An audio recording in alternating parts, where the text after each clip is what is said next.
Ξανά για τον Μπέιλι μπάλα στο αριστερό άκρο Ντι Μαρία. Ντι Μαρία γεμίζει με τα αριστερό, Μπενζεμά! Γκολ! Ό,τι και αν προσπάθησε να κάνει εδώ ο Βιτόρ Βαλντές δεν ήταν αρκετό. Φοβερή κεφαλιά από μια πανέμορφη σέντρα εις τον Ρεάλ Μαδρίτης Μπαρτσελώνα 1-1.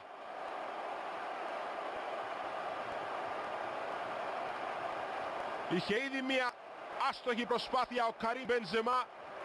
Η κεφαλιά του εδώ όμως, κοιτάξτε εδώ την παλιά από τον Αγχέλ Ντι Μαρία. Ο Μασκεράνο θεατής εκεί, ο Μπενζεμά πιο ψηλά από τον αντίπαλό του. Θα κερδίσει τον Βαλντές, ο οποίος έβαλε το χέρι στην μπάλα. Όμως ακόμη και αυτό δεν ήταν αρκετό για να αποσοβήσει το 1-1. Βάλε μπόλικο χέρι μάλιστα πάνω στην μπάλα, γι' αυτό και κρατάει το κεφάλι. Ενώ Ντι Μαρία, νάτος, είναι μέσα στον αγωνιστικό χώρο.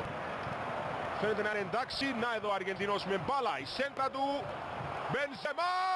Γκολ! Μέσα σε 3 λεπτά η Ρεάλ Μαδρίτης γυρίζει το παιχνίδι. Για την ώρα ο Καρίμ Μπενζεμά είναι αυτό που χωρίζει τις δύο ομάδες σε αυτό το κλασικό. Ρεάλ Μπαρτσελώνα 2-1. Κοίταζε γύρω-γύρω η άμυνα της Μπαρτσελώνα. Ο Μπενζεμά ήξερε που να κοιτάξει, μόνος του με την μπάλα στα πόδια εντός περιοχής. Σοκαρισμένοι οι ποδοσφαιριστές της Μπαρτσελώνα βλέπουν τον γκολ του Ινιέστα να ακυρώνεται και το προβάδισμα να αλλάζει χέρια. Μέσα σε 2 λεπτά. Ντι Μαρία, Μπενζεμά, πολύ καλό κοντρόλ, ένα δεξί σουτ αργότερα και δίνει το προβάδισμα στην ομάδα του.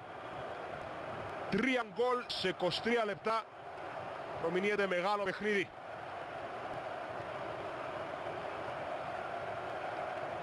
Θετικό το ότι είναι καλά και ο Ντι Μαρία. Κοιτάξτε εδώ η άμυνα της Μπαρτσελώνα, τι κάνουν εδώ οι τρεις.